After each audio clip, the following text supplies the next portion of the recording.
Hello, പുതിയ വീഡിയോയിലേക്ക് എല്ലാവർക്കും സ്വാഗതം.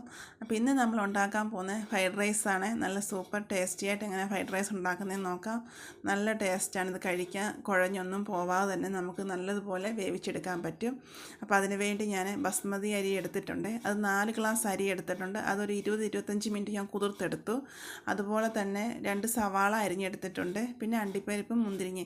അതിന് അളവൊന്നുമില്ല, നമ്മുടെ ഇഷ്ടാനുസരണം എടുക്കാം കേട്ടോ. നമ്മളിത് വറുത്തെടുക്കുന്ന നെയ്യിലാണ്. നെയ്യ് ഉണ്ടെങ്കിൽ നെയ്യിലെടുക്കാം, ഇല്ലയെന്നുണ്ടെങ്കിൽ സൺഫ്ലവർ ഓയിലും നമുക്കിത് വറുത്തെടുക്കാം. ഇല്ലെങ്കിൽ രണ്ടും കൂടെ മിക്സ് ചെയ്താണെങ്കിൽ നമുക്ക് വറുത്തെടുക്കാമേ. അപ്പോൾ അത് ഞാൻ അണ്ടിപ്പരിപ്പ് ആദ്യം വറുത്തെടുക്കുന്നു. അണ്ടിപ്പരിപ്പ് ഒന്ന് കരിഞ്ഞു പോകാതെ വറുത്തെടുത്ത ശേഷം നമുക്ക് മുന്തിരിങ്ങയും വറുത്തെടുക്കാം.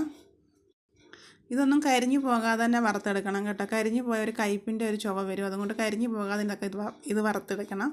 സവാളയും ഞാൻ നല്ല ഫ്രൈ ആക്കി എടുത്തിട്ടുണ്ട്. ഇനി നമുക്ക് റൈസ് വേവാനുള്ള വെള്ളം എടുക്കാം. 4 ഗ്ലാസ് അരിക്ക് ഞാൻ 7 ഗ്ലാസ് വെള്ളമാട്ടോ എടുത്തേക്കുന്നത്. ഇനി നമുക്കിതിലേക്ക് ഒരു 6-7 ഏലക്ക, വലിയൊരു കഷ്ണം പട്ട ഒടിച്ചത്, പിന്നെ 5 ഗ്രാമ്പു, പിന്നെ ഒരു കഷ്ണം തക്കോലം ഇത് ഇട്ട് കൊടുത്ത് 1 സ്പൂൺ ഉപ്പിട്ട് കൊടുക്കാം. പിന്നെ ഒരു നാരങ്ങയുടെ നീര്, പിന്നെ നെയ്യാണ് ഒഴിച്ചു കൊടുക്കുന്നത്. നമ്മൾ ഫ്രൈ ചെയ്യാൻ എടുത്ത ആ നെയ്യ് തന്നെ ആട്ടോ ഇതിനകത്ത് ഒഴിച്ചു കൊടുത്ത്. പിന്നെ ഒരു 1/4 ടീസ്പൂൺ ബിരിയാണി എസൻസ് ഇത് ഒഴിച്ചു കൊടുത്ത ശേഷം ഈ വെള്ളം തിളച്ച ശേഷം നമുക്കിതിലേക്ക് അരി ഇട്ട് കൊടുക്കാം. അരി ഇട്ട് നല്ലതുപോലെ ഒന്ന് മിക്സ് ചെയ്ത ശേഷം നമുക്ക് അടച്ചു വെച്ചൊന്ന് വേവിച്ചെടുക്കാം. ഇതൊന്ന് 1/4 വേവാകും. ഇതിലേക്ക് ഒരു 2 വലിയ ക്യാരറ്റ് അരിഞ്ഞതും, ഒരു 10 ബീൻസ് നീളത്തിലരിഞ്ഞതും, പിന്നെ ഇത് ഞാൻ ഗ്രീൻ പീസ് വേവിച്ച് വെച്ചാണ് ഉപ്പിട്ട്. അപ്പോൾ അത് കുഴഞ്ഞു പോകാൻ വേവിച്ചെടുക്കണം. ഇതെല്ലാം കൂടെ നമുക്കിനി ഇതിലേക്ക് മിക്സ് ചെയ്ത് കൊടുക്കാം. ഈ അരി വെന്തിട്ടില്ല കേട്ടോ, ഒരു 1/4 വേവായിട്ടുള്ളത്. അപ്പോൾ ഇത് നമുക്ക് നല്ലതുപോലെ മിക്സ് ചെയ്തെടുക്കാം. അപ്പം ഇത് ഇങ്ങനെ ഇടുന്നതുകൊണ്ട് ഇതിൽ കളറൊന്നും മങ്ങത്തില്ല, ഇത് വെന്ത് കുഴഞ്ഞു പോകത്തുമില്ല. നല്ല ടേസ്റ്റാണ് ഇങ്ങനെ വേവിച്ചെടുക്കുന്നത്. വഴറ്റിയും ചേർക്കാം, ഇതൊന്നുകൂടെ ടേസ്റ്റാട്ടോ. അപ്പോൾ നമ്മുടെ റൈസൊക്കെ നല്ലതുപോലെ വെന്ത് വന്നിട്ടുണ്ട്, ഇത് കുഴഞ്ഞൊന്നും പോയിട്ടില്ല. ഇനി നമുക്ക് ആവശ്യം പൈനാപ്പിൾ അരിഞ്ഞത്, അതുപോലെ തന്നെ ചെറി, 3 കളറിലുള്ള ടൂട്ടി ഫ്രൂട്ടി, പിന്നെ നമ്മൾ ഫ്രൈ ചെയ്ത് മാറ്റിയ സവാളയും അണ്ടിപ്പരിപ്പും മുന്തിരിങ്ങ. അപ്പോൾ ഞാൻ ചോറ് വേവിച്ച പാത്രം തന്നെയാട്ടോ എടുത്തത്. അപ്പോൾ അതിൽ നിന്ന് ബാക്കി ചോറൊന്നും ഞാൻ എടുത്ത് മാറ്റിയിട്ടില്ല. അത് കഴുകേണ്ട ആവശ്യമില്ല, കാരണം നമ്മൾ ഇനി കെല്ലേ ചോറിട്ട് കൊടുക്കുന്നത്. അപ്പോൾ ആദ്യം നമുക്ക് നെയ്യ് ഒഴിച്ചു കൊടുക്കാം.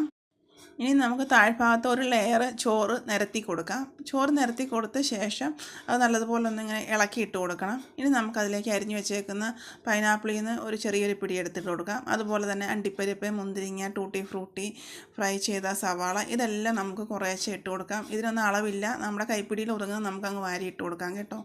അതുപോലെ തന്നെ നെയ്യ് ഒഴിച്ചു കൊടുക്കണം. നെയ്യും നമ്മുടെ ഇഷ്ടാനുസരണം. നെയ്യ് നമുക്ക് നല്ലതുപോലെ ഒഴിക്കുന്ന ഇഷ്ടമാണെങ്കിൽ അതനുസരിച്ച് ഒഴിക്കാം. അധികം അതിൻ്റെ ടേസ്റ്റ് ഇഷ്ടമല്ലാത്തവരാണെങ്കിൽ കുറച്ചൊഴിച്ചാൽ മതി. അതുപോലെ തന്നെ നമുക്ക് മുകൾ ഭാഗം വരെ ഇതുപോലെ ലെയർ ചെയ്ത് എടുക്കാം. ലാസ്റ്റ് ഞാൻ ഇതെല്ലാം നിരത്തിയ ശേഷം ഇതിൻ്റെ അകത്താണ് ഇനി ഞാൻ ചെറി ഇട്ട് കൊടുക്കുന്നുണ്ട്. ചെറിയും ഇട്ട് കൊടുത്ത് ഇത്തിരി മല്ലിയിലയും പുതിനയിലയും കൂടെ ഉണ്ടെങ്കിൽ അതും കൂടെ ഇട്ട് കൊടുത്ത് നമുക്ക് ഇത്രയേ ഉള്ളൂ, നമ്മുടെ ഫ്രൈഡ് റൈസ് റെഡി ആയിട്ടുണ്ട്. ഇനി നമുക്കിത് 5 മിനിറ്റ് ഒന്ന് ആവി കയറ്റണം. അപ്പോൾ ആവി കയറ്റാൻ വേണ്ടി ഇത് നെയ്യൊക്കെ ഒഴിച്ചൊന്ന് അടച്ച് വെച്ച ശേഷം ഒരു തവ നമുക്കൊന്ന് ചൂടാക്കണം. ഒരു പഴയ തവ എടുത്താൽ മതി. നമ്മളിപ്പോൾ ദോശ ചൂടുന്ന തവയൊന്നും വേണ്ട, പഴയതുണ്ടെന്ന് അതെടുത്താൽ മതി. അപ്പോൾ ഞാൻ ഒരു പഴയ തവ എടുത്ത് വെച്ചൊന്ന് ചൂടായ ശേഷം അതിലേക്ക് ഇതെടുത്ത് വെച്ച് കൊടുത്തു. ഇനി ഒരു 5-10 മിനിറ്റ് ഇരിക്കട്ടെ. അപ്പോൾ അതുകൊണ്ട് നമ്മുടെ ഫ്രൈഡ് റൈസ് റെഡി ആയിട്ടുണ്ട്. നല്ല സൂപ്പർ ടേസ്റ്റാണ്. നിങ്ങൾക്ക് വീഡിയോ ഇഷ്ടപ്പെട്ടാൽ ലൈക്ക് ചെയ്യാനും കമൻറ്റ്സ് ചെയ്യാനും മറക്കരുത്. സബ്സ്ക്രൈബ് ചെയ്യാത്തവർ സബ്സ്ക്രൈബ് ചെയ്തും സപ്പോർട്ട് ചെയ്യണേ. അപ്പോൾ നിങ്ങൾക്ക് വീഡിയോ ഇഷ്ടപ്പെട്ടാൽ ഇതുപോലൊന്ന് ട്രൈ ചെയ്ത് നോക്കണം കേട്ടോ. നിങ്ങൾക്ക് തീർച്ചയായിട്ടും ഇഷ്ടപ്പെടും. ചിക്കൻ കറിയുടെ കൂടെയോ ബീഫ് കറിയുടെ കൂടെയോ നമുക്കിത് കഴിക്കാം. എന്തായാലും നല്ല ടേസ്റ്റാട്ടോ. Okay, thank you.